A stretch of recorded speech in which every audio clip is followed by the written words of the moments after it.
Eh bien les amis, bonjour à tous. Aujourd'hui, vidéo assez particulière. Aujourd'hui, on n'est pas dans le Vercors, on a quitté nos montagnes direction Paris. Donc cette vidéo est en partenariat avec l'Automobile Paris, l'Automobile Emotion et l'Automobile Premium.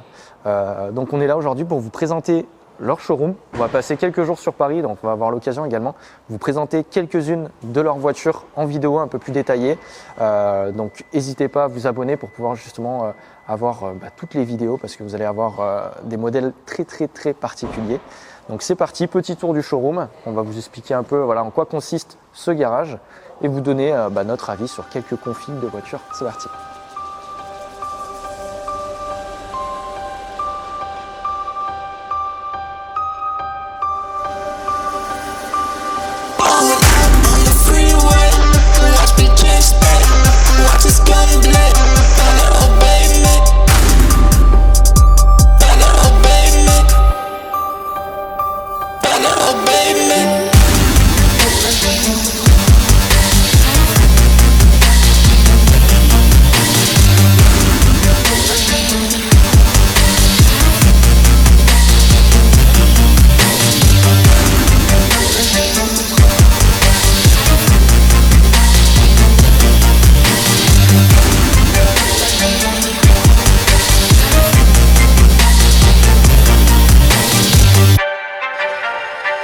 Nous sommes à Méry-sur-Oise.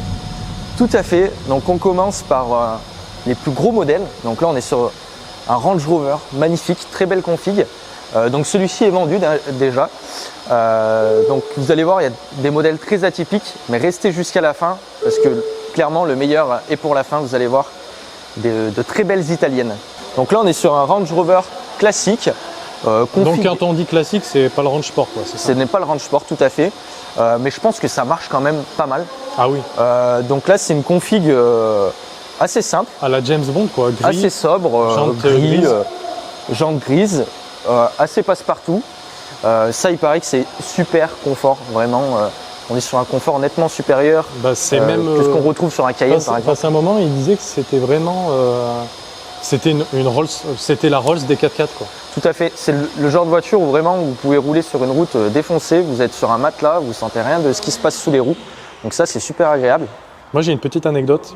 Est-ce que tu sais ce qu'est cette ligne là qui court tout le long de la carrosserie? Je sais absolument pas. Et ben en fait c'est la ligne de guet, je crois que ça s'appelle comme ça. Et en fait si tu veux l'eau, quand tu vas dans l'eau avec ton Range Rover, tu peux aller jusqu'à cette ligne. Jusqu'à cette ligne. Ouais. Le 4x4 est fait pour ça. Dites-le moi en commentaire si je me trompe ou pas, mais il me semble que c'est ça. Et en fait, c'est resté dans le design chez Range Rover et je crois que c'est toujours d'actualité. Tu peux vraiment faire du tout-terrain avec ce Range Rover. Merci pour votre anecdote, monsieur Pontello. Donc là, on est sur un GLE AMG. Config 63 AMG. GLE 63 AMG. Même si maintenant, c'est un 4 litres biturbo. 4 litres biturbo, si on est loin du 6 litres 3 de l'époque. 6 litres 2, pardon, de l'époque. C'était un 6 litres 2. Ouais, non, tout à fait, ouais. Donc, ce GLE config assez classique pour un GLE, j'ai envie de vous dire. Noir, intérieur noir, jantes donc noir. Diamond Cut. Diamond Cut, exact. C'est pas une voiture que j'affectionne particulièrement, mais je comprends les gens qui achètent ça. Parce que réellement, là, vous avez un monstre qui marche une tonne, ça bombarde. Là, ça phénoménal. Là, on est sur une C63. Donc les dernières C63 avec le 6 litres 2 Atmo de chez Mercedes. Ouais, tout à fait. Donc moteur mythique, clairement. Ça si c'est pas un futur collector, je me coupe le bras. D'ailleurs, si je peux me le permettre, dans cette catégorie, il y avait aussi la RS4 B7 et la M3 92. Exactement. C'est vrai que c'était un peu les concurrentes. Et c'est vrai que pour moi, c'était des sportifs folles qu'on ne refait plus maintenant avec les moteurs turbo. Ouais, là, on avait vraiment de l'Atmo qui gueulait. Et en plus, celle-ci, en coupé, je trouve que ça lui va 10 fois mieux. La coupe est beaucoup plus sportive. Le cul a l'air plus large sur cette version coupée. Tu sais, pour moi, il y avait... il y a pas longtemps, on a nommé la Holy Trinity, la Sainte Trinité, donc avec la P1 918 et la Ferrari. Donc pour des voitures qui étaient aux alentours neuves, aux alentours sans parler de la Ferrari, mais d'1 million d'euros. Ouais. Et là, je trouve qu'à l'époque, pour moi, c'est vraiment la Holy Trinity de l'époque pour les voitures autour de 100 000 euros. C'est ça. Clairement, là, je pense que c'est des voitures où là, pour 100 000 euros, vous en aviez pour votre argent à l'époque. Vraiment. Ouais. Ça, c'était une caisse de malade. Sachant que là, elle est à vendre. Et ça l'est toujours. Hein. Là, clairement, à 43 000 euros, aujourd'hui, Théo, qu'est-ce que tu veux acheter de plus fou, sans parler performance, etc. Qu'est-ce que tu veux acheter de plus fou qu'un C63 pour 43 000 euros? Bah, une C63. C'est fou, c'est fou. Surtout en coupé comme ça, c'est phénoménal. Donc ensuite, on continue. Là, autre registre. Là, on est sur des véhicules dits propres. Je m'explique, c'est une Panamera hybride. Donc ça, c'est une super config en plus, grise, intérieur blanc. Avec Théo, on est tombé amoureux de cette config. Du coup, on a décidé de vous la présenter sur la chaîne. Donc vous allez voir, la vidéo va sortir dans les prochains jours. Comme ça, vous pourrez voilà, en savoir un peu plus sur ce modèle. Et en plus, qui est toujours en vente, hein, bien sûr.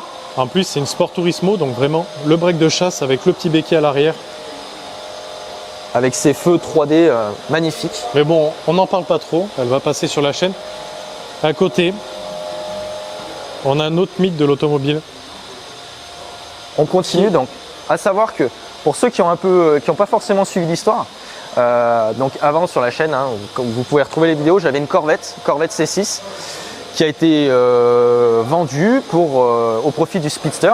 Donc la Corvette du coup a été rachetée par l'Automobile Paris, où j'ai acheté d'ailleurs le Speedster. Donc ça c'était la voiture de du nouveau propriétaire de la C6. Il avait une M5 V10 et il a décidé de passer sur une Corvette C6. Donc j'ai envie de dire deux véhicules de goût. Franchement, c'est deux super voitures. Donc on adore, surtout cette config. Ça change des M5 noirs qu'on a l'habitude de voir. Là en plus elle est en break, donc parfait. Vrai, ça. Et puis après on a un intérieur noir. Donc cette voiture là, au moment où on filme malheureusement, pour vous qui regardez la vidéo, elle est vendue. Mais sinon toutes les voitures bien sûr sont disponibles directement sur les sites qu'on vous met en description. Donc on le répète, l'Automobile Paris, l'Automobile Emotion et l'Automobile Premium. Donc allez faire un tour sur leur site. En plus c'est vraiment des passionnés, c'est pour ça qu'on y allait avec grand plaisir. On continue, là on passe sur une voiture un peu plus ancienne, BMW série 7, avec un bleu ciel magnifique. Elle en photo, elle doit être magnifique. Ah ouais, ça c'est très et très puis beau. les formes comme ça, regarde le nez un petit peu comme ça, là, qui fait penser au série 8, qui est un petit peu plongeant. Ça coupe vachement, et puis il n'y a rien à dire quand même, le design des BM de l'époque est nettement au-dessus pour moi des BM d'aujourd'hui. Bah, c'est notre époque, Jimmy. C'est notre époque. Ne sois pas nostalgique, ne pleure pas, pense à l'avenir. Regardez, celle-ci, elle est de 79. Regardez dans l'état où elle est. Elle est magnifique. On dirait qu'elle sort de concession, la voiture. Si vous cherchez une voiture dans laquelle vous pouvez avoir la classe autour des 20 000 euros, ça, franchement, je pense que c'est l'idéal. On continue. Là, un gros monstre. Là, pour moi, celle-là, ça a marqué, celle qu'on va vous présenter là, ça a marqué mon premier salon de Genève que j'ai fait quand j'étais jeune. C'est clair. Avec la sortie de la Jaguar XK RS. Donc c'est, on peut dire, la descendante la maman de la F-Type SVR. Tout à fait. Et moi, pour moi, on va vous mettre une petite image. Pour moi, j'ai le souvenir d'une coupée qui était au salon de Genève, donc un bleu magnifique. Un bleu un peu électrique. Et là, donc très sympa. Ouais, c'est ça. Et là, donc on est sur un cabriolet. La config est démoniaque en plus, noir, intérieur rouge. Même pas, c'est même un gris. C'est vrai que c'est un gris foncé, on n'est pas vraiment sur du noir, c'est un gris foncé. Et puis regarde, à l'époque, on a vraiment toutes les prises d'air. Il n'y a aucune prise d'air qui est fake, on a l'impression que tout est vrai. Regarde là. Et puis là, ça c'est béant, là, vous avez l'air qui rentre là-dedans. C'est magnifique. C'est magnifique, hein. C'est énorme. Avec le béquet qu'on a là-bas au fond. Donc ça, vraiment, c'est une super auto. J'aime beaucoup cette voiture, je trouve qu'elle a une vraie gueule. Et même si elle a été remplacée entre guillemets par la F-Type, je trouve que celle-ci n'a pas vieilli. Elle a tellement une gueule différente de la F-Type qu'au final, elle est toujours aussi belle. Pour les anglaises, on va continuer, il y en a une autre là-bas. Là, il y a une BM, mais on en parle juste après. On va surprise. Revenir dessus. Donc là, on est sur la voiture de James Bond. Une magnifique Aston Martin V8. Donc une V8 Vantage, boîte méca. Donc franchement, super caisse. Noir, intérieur bordeaux. Config, classe. C'est ce qu'il faut pour une Aston Martin. Quelque chose de simple, épuré.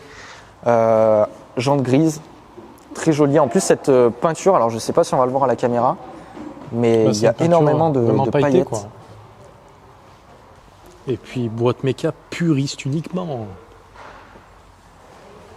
Très joli. Donc ça, réellement, ça fait partie, je pense, de mon top 10 des voitures que je veux me payer dans ma vie. Vraiment. C'est bien ça, Jimmy, d'avoir des objectifs. C'est pas du tout. Non, mais enfin, après, c'est clair que c'est un budget. Hein. Mais c'est pas du tout la philosophie de l'automobile que j'ai à l'heure actuelle. Je me verrais pas rouler là-dedans aujourd'hui. Mais voilà, c'est fou, quoi. C'est un design qui ne vieillit pas. Et je trouve qu'on a autant la classe maintenant là-dedans qu'en 2005 quand elle est sortie. C'est vrai. Mais c'est vrai que l'avantage de ces Aston-là de cette génération, c'est ça prend pas une claque du tout, je trouve, au niveau design. Je trouve que ça n'a pas vieilli, vraiment. Alors après, peut-être que vous ne serez pas forcément de notre avis là-dessus, mais je trouve qu'en tout cas… Non, mais contrairement à d'autres voitures… Ah oui. On ne citera pas forcément parce qu'on s'en fout, mais… Ouais. Mais voilà, ça fait partie des rares voitures qui ne font pas leur âge. On continue. On repasse sur une allemande. D'ailleurs, M3 E36 qu'on a filmé, celle de Fabien. Exactement, celle de Fabien était une 3 litres 2. Là, on est sur une version GT, donc c'est une 3 litres. Avec le petit béquet et tout là. Donc à savoir que la peinture, c'est une peinture d'origine qui était au catalogue BM. Donc ça doit être super rare comme ça. Vert intérieur, vert. Franchement, donc vous avez siège Alcantara sur les côtés. Couture verte, intérieur du siège, cuir vert. Cette config est folle avec pack carbone au milieu. Avec bien entendu les rétros typiques de la M3 E36 qui sont d'ailleurs repris sur les M récentes. Donc vraiment cette config, je la trouve vraiment sympa. T'en penses quoi toi Théo? Moi j'adore. Bon c'est sûr, faut assumer, mais ça va avec le côté, ça fait vraiment voiture de course, quoi. Ah ouais. Tu regarde là tu as une petite plaque aussi pour dire que c'est une édition limitée.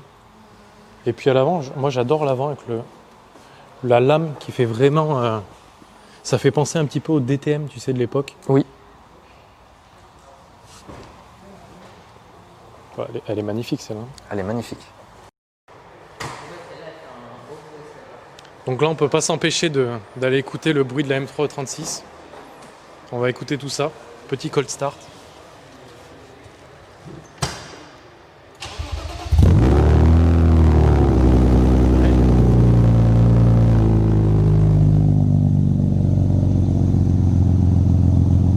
Elle a une ligne complète celle-là ou pas? Un beau bruit de 6 cylindres. Magnifique. Ah, le bruit est fou. Ouais, le bruit est dingue. Je pense qu'on nous entend même plus à la caméra.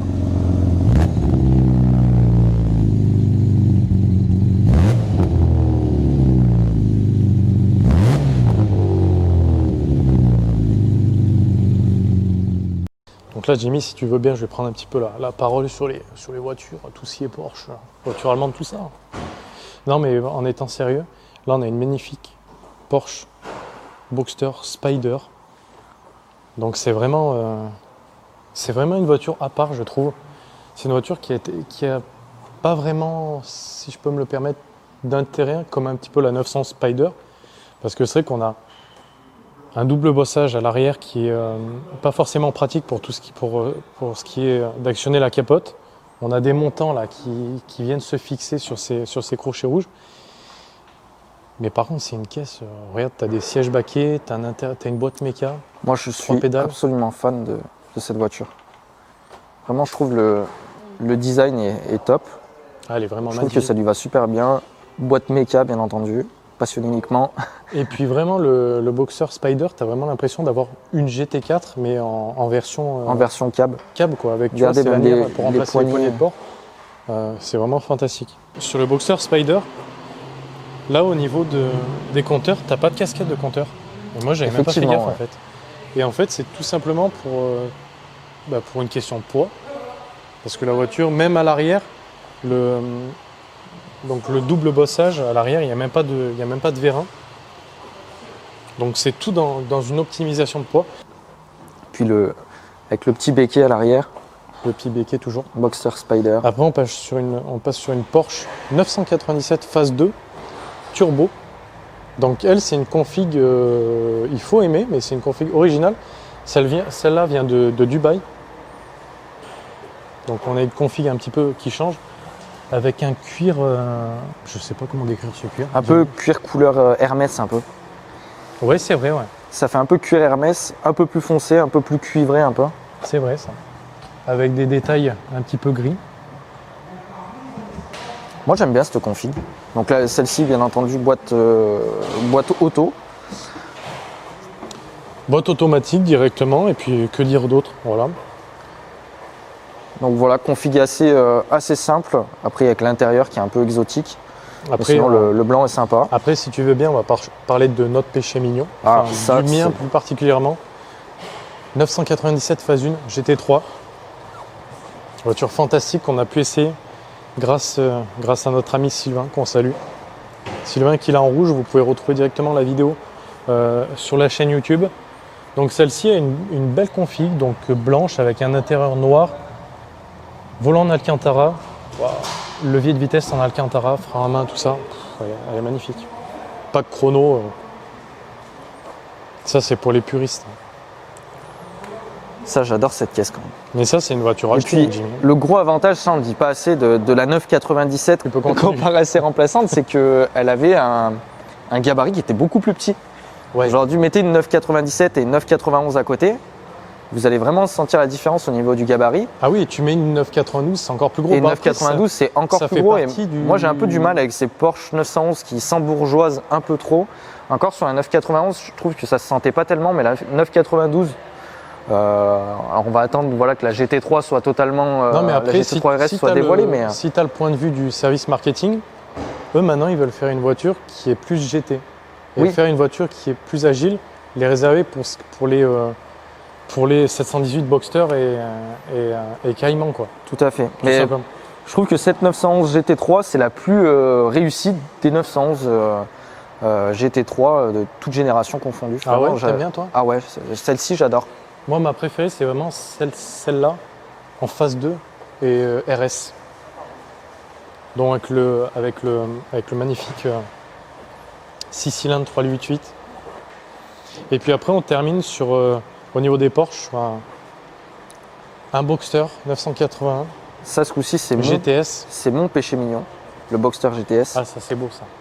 Ben, on se posait la question parce que c'est au niveau du prix c'est similaire en tout cas entre la GT3 et la Boxster. Mais c'est que tu as une voiture complètement différente parce que là tu as une voiture qui est vraiment si tu veux partir en balade ou quoi que ce soit, tu as les cheveux au vent, c'est différent quoi. Là, tu as plus envie de bolider. Et là, tu peux vraiment bolider, ouais. Mais tu as envie de rouler plus tranquillement quoi. D'ailleurs, dites-nous en commentaire, vous, ce que vous préférez entre le Boxster GTS, comme celle-ci, ou la Porsche GT3 997. Parce que vraiment, c'est des philosophies totalement différentes. Si vous aviez une des deux à choisir, laquelle vous choisirez? Pour moi, ce serait le GTS. Pour Théo, ce serait la GT3. C'est la GT3. Et je voulais vous montrer une voiture. Ça, c'est une voiture qu'on voit jamais.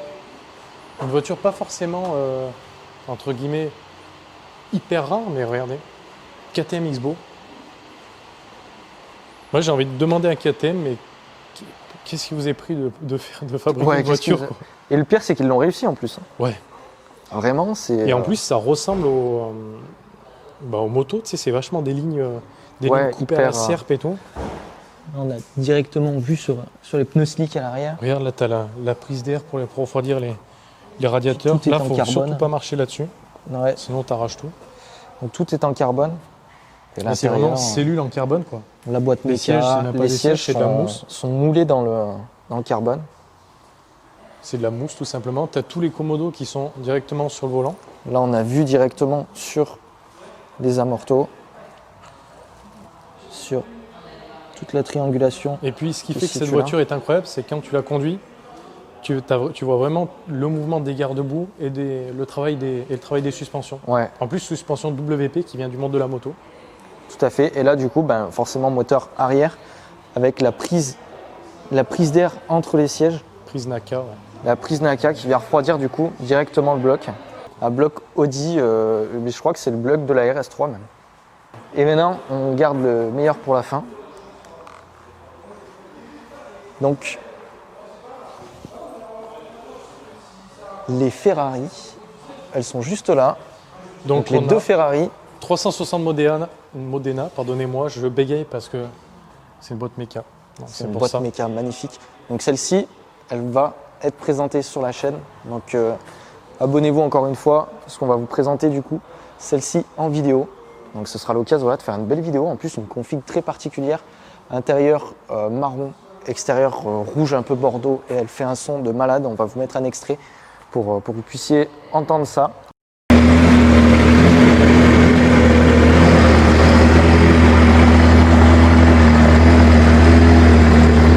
Voilà. Ferrari Testarossa avec bien entendu le 12 cylindres à plat mythique de ce modèle. Ça c'est la voiture des années 80 vraiment. Ah ben comme on disait, s'il faut résumer les années 80 en une voiture, pour moi c'est la Testarossa. Je te mets la Testarossa dans les yeux. Ouais. Toi tu serais plus Testarossa ou Countach?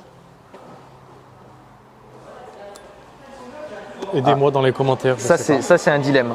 Testarossa ou Countach? Et puis ce qui fait que ça est mythique, regarde la Testarossa, déjà c'est les prises d'air. Le design sur le côté. Ce design là, aujourd'hui, personne ne serait capable de refaire un truc comme ça.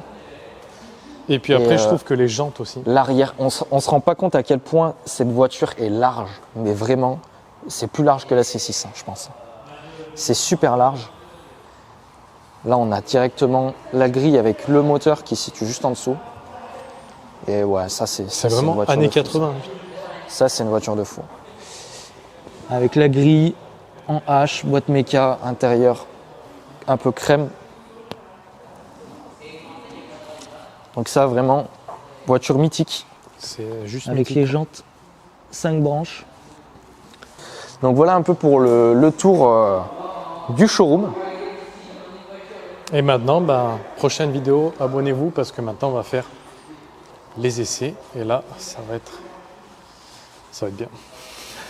Donc à savoir que là, on vous a montré quelques voitures qui se trouvent dans le showroom, mais on va vous faire des essais également de voitures qui se trouvent à l'extérieur, que vous n'avez pas encore vues, qui vont être très sympas également. Donc, abonnez-vous pour être au courant des nouvelles vidéos. Et puis bien sûr, vous le savez, on se répète des fois, mais nous justement, on vous a sélectionné des autos un petit peu atypiques. On aime bien ça sur la chaîne, des autos entre guillemets de vraiment vrais passionnés. Même si les autres autos ne sont pas des voitures de passionnés, mais vraiment des voitures qui sortent du lot, qui se démarquent par un petit détail technique ou au niveau du design. Et voilà, c'est ça qu'on aime vous partager en vidéo. On vous a fait une petite sélection. Et puis les amis, on se retrouve très bientôt sur la chaîne. Passez une bonne semaine.